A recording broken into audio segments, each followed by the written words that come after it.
ప్రగతి ఫలాలు అందరికీ అందాలి, అందరూ సంతోషంగా ఉండాలన్న లక్ష్యంతో పెదకూరపాడు ఎమ్మెల్యే నంబూరు శంకరరావు గారు పని చేస్తున్నారు. ముఖ్యమంత్రి వైఎస్ జగన్మోహన్ రెడ్డి ఆలోచనల్ని ఆచరణలో పెడుతూ గ్రామ స్వరాజ్యానికి అసలైన అర్థం చెబుతున్నారు. ఎమ్మెల్యే నంబూరు శంకరరావు కృషితో నియోజకవర్గంలోని ప్రతి గ్రామం వెలుగులు విరజిమ్ముతోంది, మరింత స్ఫూర్తిని నింపుతోంది. అలాంటి ఓ గ్రామమే పెదకూరపాడు మండలం జలాలపురం గ్రామం. జలాలపురంలో గత 5 ఏళ్లలో 24 కోట్ల రూపాయలతో సంక్షేమం అభివృద్ధి జరిగింది.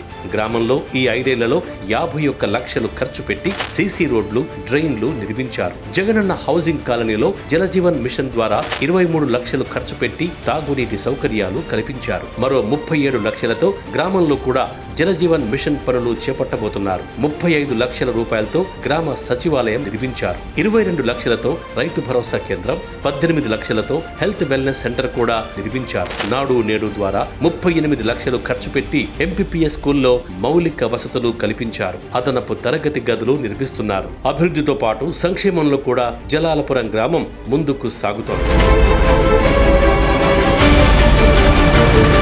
సుమారు 22 కోట్ల రూపాయల వివిధ సంక్షేమ పథకాల రూపంలో గ్రామంలో అర్హులకు అందాయి. జగనన్న అమ్మఒడి ద్వారా 294 మంది తల్లుల ఖాతాల్లో 1,25 లక్షలు జమయ్యాయి. వైఎస్ఆర్ రైతు భరోసా ద్వారా 656 మంది అన్నదాతలకు 3,31 లక్షల లబ్ధి చేకూరింది. వైఎస్ఆర్ ఆసరా ద్వారా 392 మంది అక్క చెల్లెమ్మలకు 1,43 లక్షల లబ్ధి జరిగింది. వైఎస్ఆర్ పెన్షన్ కానుక రూపంలో అవ్వాతాతలకు 5 ఏళ్లలో 5,44 లక్షలు అందాయి. జగనన్న విద్యా దీవెన ద్వారా 83 లక్షలు, వసతి దీవెన ద్వారా 30 లక్షలు విద్యార్థులకు లబ్ధి చేకూరింది. క్రాప్ ఇన్సూరెన్స్ రూపంలో రైతులకు 73 లక్షల లబ్ధి అందింది. వైఎస్ఆర్ చేయూత ద్వారా 43 లక్షల సాయం అందింది. ఈబీసీ నేస్తం ద్వారా 40 లక్షలు, కాపు నేస్తం ద్వారా 8 లక్షలు అందాయి. వైఎస్ఆర్ ఆరోగ్యశ్రీ ద్వారా జలాలపురంలో 151 మందికి 63 లక్షల మేర సాయం అందింది. జగనన్న చేదోడు ద్వారా 26 లక్షలు, జగనన్న విద్యా కానుక ద్వారా 7 లక్షలు, జగనన్న గోరుముద్ద ద్వారా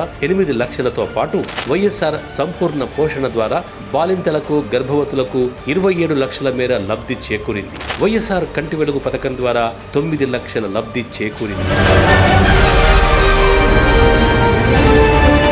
శంకరరావు గారు ఎమ్మెల్యేగా వచ్చిన తరువాత జగనన్న ఆశయాలు, శంకరరావు గారి ఆచరణతో పల్లెలు ప్రగతి బాట పట్టాయి. మళ్లీ పల్లెలకు జీవకళ వచ్చింది. పేదల పెన్నిదిగా వారికి అండగా నిలబడుతున్న నంబూరు శంకరరావు గారు మరోసారి ఆశీర్వదించాలంటూ ప్రజాక్షేత్రంలోకి వస్తున్నారు. చేసిన మంచిని చూసి ప్రజలు అండగా నిలబడితే భవిష్యత్తు మరింత బాగుంటుంది.